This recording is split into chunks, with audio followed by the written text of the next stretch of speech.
¿Qué tal, queridos alumnos? El día de hoy nos toca revisar un aspecto de la unidad 2 que tiene que ver con aspectos generales del control interno. Nos vamos a enfocar en el tema 2.2 que tiene que ver con la estructura del control interno. El control interno, como ustedes saben, no es un conjunto únicamente de procedimientos, normas, políticas, etcétera. No, sino que es un sistema integrado donde cada componente o gran tema, porque hay que recordar esto, los modelos de control interno le llaman componentes, pero en realidad son grandes temas, grandes categorías para poder entender algo que es tan complejo como el control interno, pues depende y refuerza a los demás. Entonces están interrelacionados estos. Hay que recordar algo que es importante. Cuando tenemos algo que es complejo o que es muy, muy amplio en cuanto a alcance, por ejemplo, la ciencia, ¿no? Cuando tenemos la realidad, lo que te dice la ciencia es, oye, ¿quieres que sepa de todo? Sí, pero es imposible explicártelo todo. Nos volveríamos locos. Entonces, estamos obligados a dividirlo. Por ejemplo, la ciencia tenemos, no sé, áreas sociales, áreas matemáticas, áreas biológicas, etcétera. Bueno, así es como el ser humano explica las cosas. Y entonces, cuando tú tomas como referente más general el sistema de control interno, para poder explicarlo lo vas a dividir en diferentes categorías, que los modelos de control interno tradicionalmente llaman componentes, que son simplemente grandes temas donde vamos a acomodar las cosas. Bueno, cada uno de esos componentes refuerza a los demás y está interrelacionado. Vamos a ver a través de esta clase cómo el sistema de control interno no es otra cosa más que un sistema de gestión de riesgos donde lo que está gestionando son todos los riesgos referentes al control interno. Eso está reflejado en los componentes. Vamos a ver que tiene una secuencia lógica relacionada a la forma en que se gestionan los riesgos tradicionalmente. Bueno, hay algo importante a mencionar que es que la estructura del control interno nos va a dar el marco que va a permitir que una organización logre objetivos, gestione riesgos, garantice la confianza de su información, etcétera. ¿Y todo esto para qué? Pues para poder cumplir con los objetivos que nos hemos propuesto.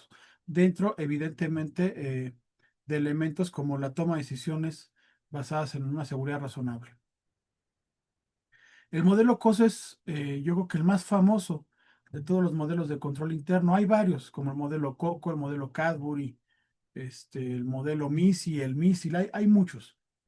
Pero este se volvió muy famoso porque derivado de lo que pasó eh, con algunos fraudes a grandes compañías en Estados Unidos que impactaron a todo el sector, se organizaron instituciones muy reconocidas y forman un comité, el Comité Treadway, que en el 92 dice, vamos a juntar todas las buenas prácticas que conocemos de control interno, pero vamos a hacerlas muy entendibles y simples de aplicar, lo más que se pueda, para que cualquier empresa pueda aplicarlas independientemente del tamaño. Y es así como surge el modelo COSO. Y el modelo COSO nos empieza a recordar que hay 5 grandes temas que todo sistema de control interno debe tener, a los cuales llama componentes, que son el ambiente de control, la evaluación de riesgos, las actividades de control, el componente de información y comunicación y el de monitoreo. Entonces, hay algo importante. Estos componentes deben estar presentes y funcionando de manera integrada para que el control interno sea efectivo. Por lo que hace al componente de ambiente de control, podríamos decir que es la base de todo. ¿Por qué decimos que es el fundamento de los demás componentes? Porque representa la cultura ética, el entorno en el que opera la organización y básicamente las reglas de todo lo que queremos lograr. Es decir, yo no puedo llegar a exigirle de repente a alguien, una persona, sobre algo que no conoce, algo que no está reglamentado, algo que no está normado. La base de control son todos esos documentos donde están las políticas, los códigos, reglamentos, manuales, etcétera. Es decir, señalado perfectamente todo lo que debemos de hacer, cómo lo debemos de hacer, cuándo, etcétera, para que a partir de ahí tengamos las bases para continuar con toda la operación de la institución y que logremos resultados. Entonces, este componente de ambiente de control establece cuestiones básicas como la cultura ética, ¿sí? Eh, considera, por ejemplo, la integridad y los valores, porque para que una persona pueda actuar en una institución es básico que conozca qué enfoque tiene que aplicar, qué valores va a aplicar, qué principios, etcétera. Entonces, cuando hablamos de ética, siempre nos vamos a referir generalmente a este ambiente de control. Es ahí donde vamos a encontrar el código de ética, el código de conducta, todos estos elementos que permiten a las personas saber qué esperar de una institución y cómo deben de trabajar dentro de ella. Establecemos también aquí el compromiso con la competencia, es decir, los conocimientos, habilidades, etcétera, para que hagamos cada una de las tareas dentro de la organización. Establecemos también la participación de los responsables del gobierno, es decir, elementos básicos de supervisión, de diseño, de funcionamiento, los niveles de autoridad, etcétera. La filosofía y el estilo operativo de la institución, la asignación como ya dijimos, de niveles de autoridad, de responsabilidad, las políticas, las prácticas. Es decir, aquí encontraremos todos los documentos base de la organización. Una vez que ya tenemos esos documentos bases de la organización, entonces lo lógico es, bueno, si queremos lograr eso, hay que preguntarnos, ¿y qué podría salir mal? Entonces entra ahí el otro gran componente que es la evaluación de riesgos, ¿no? Es decir, la identificación de lo que puede salir mal eh, a grandes rasgos. Y esto incluye un proceso para identificar, analizar y gestionar los riesgos, que va a estar ligado también a otra serie de componentes que vamos a platicar más adelante. Eh, Aquí veríamos, por ejemplo, las situaciones que requieren evaluación de riesgos, como puede ser el crecimiento rápido, nuevos sistemas de información, la expansión de nuevos mercados, el reestructurar alguna cuestión operativa o corporativa. Por ejemplo, cuando una empresa duplica sus ventas en 6 meses, debe revaluar sus riesgos operativos y financieros. O incluso hay algo muy importante, el éxito se debe de gestionar, porque también el éxito puede hacer que nos paremos en un ladrillo, como dicen muchas veces en el argot, y a partir de sentirnos invulnerables todo salga mal. Entonces, tanto lo malo como lo bueno se debe de gestionar en base a análisis de riesgos.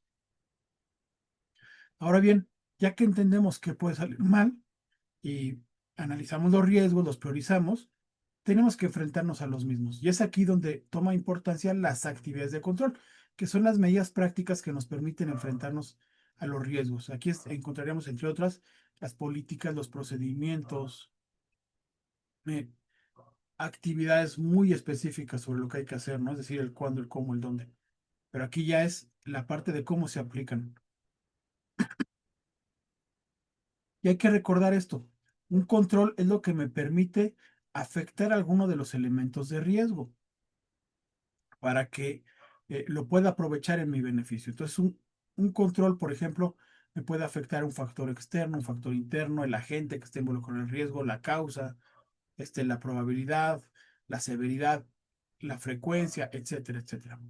Y tradicionalmente, cuando hablamos de controles, siempre referimos a tres categorías que tienen que ver con las finalidades, que son los controles preventivos, los detectivos y los correctivos. Los controles preventivos son los que van a evitar que algo pase a la siguiente fase donde se encuentran. Y por eso se encuentran siempre ubicados antes de una fase, de una etapa, de un proceso. Luego tenemos los detectivos que nos van a indicar cómo nos encontramos mientras algo sucede. Tradicionalmente los encontramos en el durante, ¿no? Mientras se lleva a cabo el proceso. Lo cierto es que también los podemos incluir en el antes o el después, pero no es tan común. Y los controles correctivos, estos siempre los encontramos al final de una frase, de una etapa, de un proceso, porque es cuando ya las cosas salen mal y entonces los aplicamos para corregir los problemas o intentar regresar a la situación adecuada. Ejemplos específicos de lo que son actividades de control, pues tendríamos los cambios periódicos de contraseñas, las conciliaciones mensuales, la revisión y aprobación de transacciones, procedimientos de respaldo de información, los checklists que se aplican para llevar a cabo una actividad, etcétera. Bueno, entonces ya pasamos de definir lo que queríamos hacer, preguntarnos qué puede salir mal, ¿no? Analizar eso que puede salir mal, establecer controles para enfrentarnos a eso. ¿Qué sigue? Pues esos indicadores, esos controles que estamos aplicando, nos van a dar datos que podemos transformar en información para aprovecharlos en la toma de decisiones. Y esto nos puede llevar, por ejemplo, a actualizar algún procedimiento, a modificar alguna práctica, ¿no? A tomar mucho tipo de decisiones al respecto. Bueno, pero la parte importante es esta. Para la toma de decisiones necesitamos información. Y la calidad de la información va a determinar la calidad de la toma de decisiones. Esto quiere decir que si la información que estamos obteniendo de nuestros indicadores está errada, o no es oportuna, o no es exacta, o no es confiable, vamos a comprometer el cumplimiento de objetivos. De ahí la importancia que tiene definir todo un sistema de información para poder capturar, procesar, compartir todos esos datos, eh, relacionarlos de forma adecuada para que se consideren información y poderlos aprovechar para tomar decisiones. En ese componente o gran tema vamos a encontrar el sistema de información financiera, todo lo que tiene que ver con la comunicación interna, si hay protocolos, manuales, circulares, etcétera, también la comunicación externa, los canales formales e informales, el cómo vamos a actuar, por ejemplo, ante una crisis, solamente una persona va a ser la que da la información, o van a ser varias, o va a depender del tema. Bueno, todo eso tiene que estar perfectamente definido aquí. Y recordemos otra cosa que también es muy importante. No solamente la información es vital para la toma de decisiones, la forma en que se presenta esa información también cuenta. Es decir, eh, cuando una información compleja la presentamos, por ejemplo, a través de de algún gráfico, alguna estadística que hace más asimilable entender todo el alcance de esa información, se vuelve básico. Por eso se dice muchas veces que una imagen habla más que 1000 palabras. Tenemos el quinto componente, que bueno, ya cuando llegamos precisamente a toda la toma de decisiones, ahora sigue bien, pues tenemos que supervisar que todo se encuentre de forma adecuada, de acuerdo a lo establecido en el ambiente de control, que se hayan aplicado los controles de manera adecuada, de acuerdo a lo que está referido a las actividades de control, etcétera. Todo esto que ya comentamos. Bueno, entonces es básico para cualquier sistema de control interno el valorar la eficacia del control interno a lo largo del tiempo. Y para esto debemos de analizar algo importante. Este proceso puede ser continuo o periódico. ¿De qué va a depender? De la criticidad de cada una eh, de las tareas, procesos, actividades que vamos a estar revisando. Tradicionalmente decimos que es continuo cuando se incorporan las operaciones diarias, por ejemplo, las supervisiones rutinarias, la revisión de un checklist, etcétera. Y decimos que es periódico cuando se llevan a cabo evaluaciones específicas en momentos determinados, como podrían ser las auditorías internas o las auditorías externas que nos hacen, por ejemplo, los reguladores. Incluye este componente, evidentemente, la evaluación del diseño y funcionamiento de los controles también. ¿Por qué? Porque aunque el control lo apliquemos como está referido, ¿qué pasa si está mal diseñado? Pues no va a cumplir con un objetivo o no va a cubrir esa necesidad que tenemos de aplicar un control y de afectar el riesgo. Entonces, incluye todo el diseño, ¿no? Y todo el funcionamiento de los controles y de cada uno de los componentes del sistema de control interno. ¿Y para qué queremos hacer esto? Bueno, para identificar deficiencias o brechas, como se les dice a veces en el argot, y poder hacer los planes de mejora correspondientes con la finalidad de que esas diferencias entre dónde estamos y dónde queremos llegar no nos afecten. Y de esta manera podemos tomar las acciones correctivas pertinentes. Vamos a poner un ejemplo práctico de cómo funcionan estos componentes. Por ejemplo, tenemos una empresa manufacturera que experimenta un crecimiento rápido después de lanzar un producto exitoso. Entonces, llegamos al ambiente de control y vemos que la dirección comunica la importancia de mantener estándares de calidad pese al crecimiento, porque seguramente a más crecimiento, pues va a haber mayor demanda y sabemos que hay un contraste, ¿no? Entre lo que es la calidad y la cantidad. Entonces tenemos la necesidad de aumentarlo, sí, pero con la misma calidad, cosa que es un reto. Y entonces reforzamos el compromiso con la competencia, por ejemplo, capacitando a nuevo personal. Luego llegamos a la evaluación de riesgos. Identificamos nuevos riesgos, ¿como cuál? Pues la saturación de la capacidad productiva, los errores en pérdidas, los problemas de calidad. Empezamos a priorizar los riesgos según el impacto y probabilidad. Para atención. Luego pasamos al componente de control y nos damos cuenta que podemos implementar controles adicionales como la doble verificación en pedidos grandes, revisiones de calidad más frecuentes, etcétera, etcétera. Y establecemos también límites de crédito para nuevos clientes, por ejemplo. Luego nos vamos a la información y comunicación y mejoramos el sistema de reportes para identificar cuellos de botella y establecemos reuniones diarias entre producción y ventas para poder identificar los problemas y poder solucionarlos de manera conjunta. Y finalmente llegaremos a la parte de monitoreo donde haríamos auditorías operativas mensuales para evaluar la efectividad de esos controles y poder revisar también los indicadores de calidad semanalmente. Entonces vemos cómo hay actividades en cada uno de los componentes que se alinean perfecto eh, a la realidad. Podemos concluir, ¿no? O hacer una reflexión final respecto a que de la estructura del control interno, según COSO en este caso, eh, no es, la parte importante no es que es una lista de verificación, ¿no? Porque podríamos decir, ah, pues tiene usted estos componentes, estos principios, estos puntos de interés, ahí los tenemos. No, no, no, no, no. Eh, realmente la importancia es entender que el sistema de control interno es un sistema vivo que funciona a través de 5 componentes que están interrelacionados y que nos permiten conocer cómo se encuentra la institución en cada momento y por tanto aprovechar toda la información que tenemos respecto a la institución para hacer la mejor toma de decisiones.